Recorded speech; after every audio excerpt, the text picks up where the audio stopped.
Welcome to lesson 3. අද අපි am කියන පාඩම තවදුරටත් ඉස්සරහට කතා කරමු. I කියන්නේ මම I සමග am පාවිච්චි කරනවා. I am. අපි ඉස්සෙල්ලා lesson එකේදී කතා කරේ පුද්ගලයා කවුද කියන එක. දැන් මෙතනදී පුද්ගලයාගේ ස්වභාවය සහ පුද්ගලයාගේ ස්ථානය ගැන කතා කරනවා. මම කියන පුද්ගලයා ඉන්න ස්ථානය. උදාහරණයක් විදිහට I am in Colombo. I am in Colombo today. අද මම ඉන්නේ කොළඹ. මේ වචනය ඉංග්‍රීසි ග්‍රැමර් ප්‍රොනවුන්ස් වෙන්නේ today කියලා. නමුත් අපි today කියලා ලංකාවේ පාවිච්චි කරනවා. ඉතින් හොඳයි ඔබට පුළුවන් නම් today කියලා පාවිච්චි කරන්න. I am in Colombo today. එහෙනම් කොහොමද කියන්නේ මම අද නුවර ඉන්නේ කියලා? I am in Kandy today. ඒක මුලට ගන්නත් පුළුවන් ඕන. Today I am in Colombo. Today I am in Kandy. හරි. මම බස් එකේ ඉන්නේ. දැන් මම බස් එකේ ඉන්නේ කිව්වා.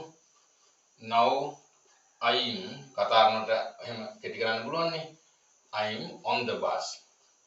I'm on the bus. Bus එකට නම් අපි කියන්නේ on the bus කියලා. බස් එක on the bus, train එක on the train. හරි?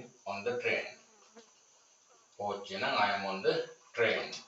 හැබැයි කාර් එකේ නම් I am in the car කියලා කියන්නේ. I am in the car. on the car කියන්නේ on the car කිව්වොත් කාර් එකේ වහලේ උඩ. දැන් එනං අහන්න එපා නම් බස් එකේ වහලේ උඩ නේද? නෑ එහෙම නෑ. ඉතින් මේක හැදුනේ කොහොමද කියන එක එච්චර දුරට හිතන්න එපා. භාෂාව එහෙම හැදිලා තියෙනවා. හරි. එතකොට හරි. දැන් කවුරු හරි කිව්වොත්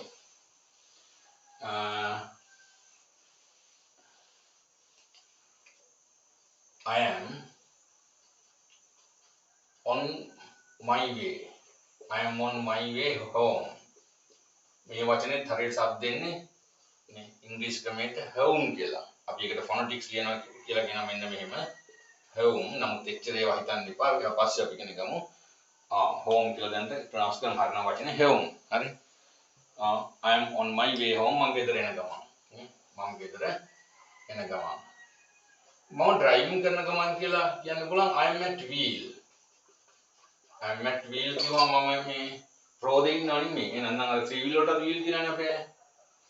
එහෙම නෙමෙයි නේ. මම driving කරන ගමන් I am at wheel නේ. දැන් මම ඉන්න ඔෆිස් එකේ. Now I am in the office. Now I am in the office. මම දැන් කාර්යාලයේ ඉන්නවා නේ. මම දැන් කාර්යාලයේ ඉන්නවා. හරි. දැන් මේ දවස්වල කියලා කිව්වොත් අපි these days කියලා කියනවා. මේ දවස්වල these days. එහෙනම් අපි හදමු බලන්න. මේ දවස්වල මම ඉන්නේ ගාල්ලේ. How to say මේ දවස්වල මම ඉන්නේ ගාල්ලේ. These days I'm in Galle නේ. These days I'm in Galle. මේ දවස්වල මම ඉන්නේ ගාල්ලේ. එහෙනම් මේ දවස්වල මම නුවර ඉන්නවා කිව්වොත් these days I'm in Kandy නේ. මම ඉන්නේ හොස්පිටල් එකේ. I'm in hospital. I'm in hospital. Right? මෙතන තමයි I'm in the hospital කියලා දැම්මොත් අපි පස්සේ කතා කරමු. ඒ the දැම්මොත් දන්නව මොන hospital එකේද කියලා කියන්නේ. දැන් හිතමු යාළුවෙකුට අපි call කරනවා. call කරනකොට එයා කියනවා I'm in hospital කියලා. අපි දන්නේ නැහැ මොන hospital එකේද. හැබැයි hospital එකේ ඉන්නවා. I'm in the hospital කිව්වොත් ඒ අහන එක්කෙනා දන්නවා මෙයා ඉන්නේ මොන hospital එකේද. කොළඹද, කරාපිටියද, එහෙනම් නවලෝකද, ආසිද්ද එහෙම දන්නවා. හරි. ඒවා අපි වෙනම ලෙසන්ස් විතර ගමු. අනිත් එක ඒවා වචන ලෙසන්ස් විතර ගන්නවට වැඩිය හොඳයි. භාවිතයෙන් අපි ඒවා හුරු කරගන්න එක තමයි වඩා හොඳ. දැන් අපි මේවා ඉගෙනගන්නේ. එනකොට ඇමරිකාවේ ඉංග්‍රීසි වල යාලා native speakers they learn English through hearing. First they are exposed to English words. They don't learn English but acquire English ඉගෙන ගන්න. But acquire නේ වචන පුංචි කාලේ ඉඳලා භාවිතයෙන් නේ අපි සිංහල ඉගෙන ගන්නවා වගේ. මම මේක සිංහලෙන් කරන දවස්වල අපේ ස්ටුඩන්ට්ලා මොකක් ඉංග්‍රීසි වලට තියෙනවා පසුබෑමක් අපේ රටේ වැඩිහිටි පරම්පරාවේ එහෙම එකක් තියෙනවා. හරි. එතකොට දැනට කියලා කිව්වොත් for the time being කියලා කියනවා. දැනට කියන්නේ කියනවා for the time being. හරි. දැනට මම ඉන්නේ බෝඩින් හවුස් එක. For the time being, I'm in a boarding house. I'm in a boarding house. For the time being, I'm in a boarding house. Hari. දැන් තමන් ඉන්නවා boarding house එකේ. එහෙනම් අපි මෙහෙම ගමු. දැනට මම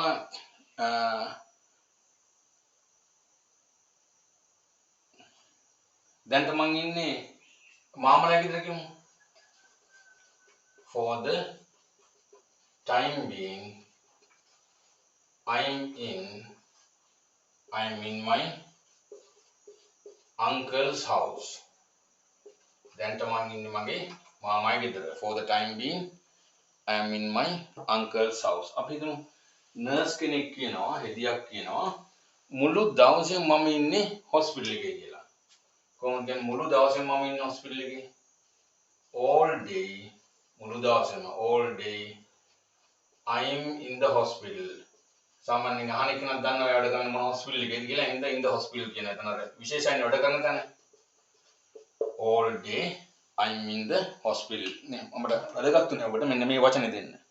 All day මුළු දවසෙම මම ඉන්නේ හොස්පිටල් එකේ. අපිට ඉංග්‍රීසි භාවිතා කිද්දි වචන හුඟක් තියෙනවා මතකේ තියාගන්න. නේ our lexicon should consist of lot of words. lexicon කියන්නේ mental dictionary. අපි හරි මතකය. එතකොට දැන් මෙහෙම කිව්වොත් උදේ ඉඳන් රෑ වෙනකම් මම ඉන්නේ පන්තිවල කියලා ගුරුවරයෙක් කියනවා. කවුරු ටීචර් කෙනෙක් කියනවා ඉස්කෝලේ ගිහිල්ලා ක්ලාස් උත් කරලා උදේ ඉඳන් රෑ වෙනකම් මම ඉන්නේ ක්ලාසස් වල. උදේ ඉඳන් රෑ වෙනකම් කියන්නේ කියනවා from dawn to dusk. මොකද්ද වචනේ? from dawn to dusk. උදේ ඉඳන් රෑ වෙනකම් මම ඉන්නේ ක්ලාසස් වල. I'm in classes. උදේ ඉඳන් රෑ වෙනකම් මම ක්ලාසස් වල ඉන්නවා. From dawn to dusk I'm in classes. හරි උදේ ඉඳන් රෑ වෙනකම්. දවස පුරාම මම ඉන්නේ ක්ලාසස් වල කියන්නේ. දවස පුරාම කියලා කිව්වොත් throughout the day. throughout the day දවස පුරාම මම ඉන්නේ ක්ලාසස් වල. I'm in classes. Throughout the day I'm in classes. දවස පුරාම මම ඉන්නේ classes වල නේ. Throughout the day I'm in classes. හරි. ඒ පුද්ගලයා ඉන්න තැන නේද අපි තාම. එතකොට අපි හිතමු ඒකේ තුන නෝට් දාලා නැතරින් කියන්න පුළුවන්. අද මම ඔෆිස් එකේ නෑ. කොහොමද? Today I am not in the office. Today I am not in the office. හරි. දැන් මම ඒ කම්පැනි නෑ. Now I am not in that company. මම දැන් මේ කම්පැනි එකේ නෑ, සමාගමේ නෑ. මම දැන් ඉස්කෝලේ නෑ. Now I am not in that school. මම දැන් ඉස්කෝලේ නෑ නේද? මේ වෙලාවේ මං ගෙදර නැහැ. කවුරු කෝල් කරලා අහනවා මේ වා මෙලා ගෙදර ඉන්නවද නැහැ. මේ වෙලාවේ නැහැ. At this moment I am not at home. I'm not at home. මේ වෙලාවේ මම ගෙදර නැහැ. හරි. හරි. ඒ විදිහට අපි එහෙම පාවිච්චි කරනවා. හරි. I am භාවිත කරන අනිත් විදිය තමයි ඒ පුද්ගලයන්ගේ ස්වභාවය. I am very tired. මට හරිම මහන්සි. I am very tired. මට හරිම මහන්සි.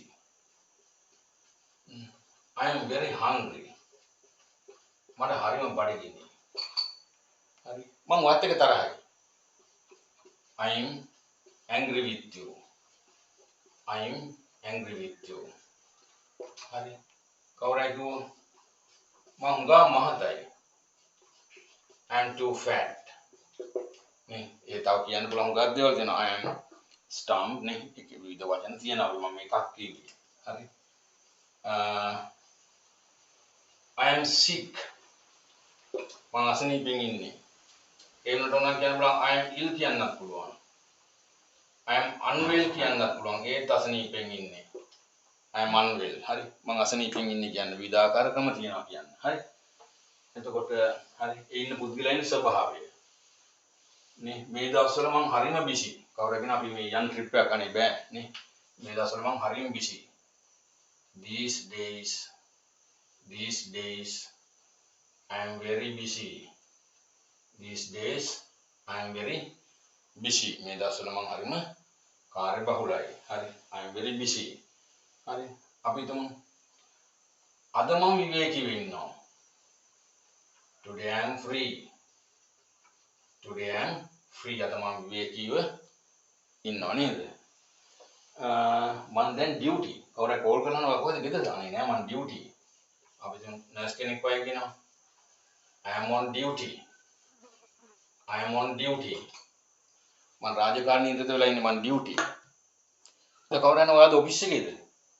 නෑ මම අද නිවාඩු. කොහොමද කියන්නේ? අද මම නිවාඩු. Today I am on leave.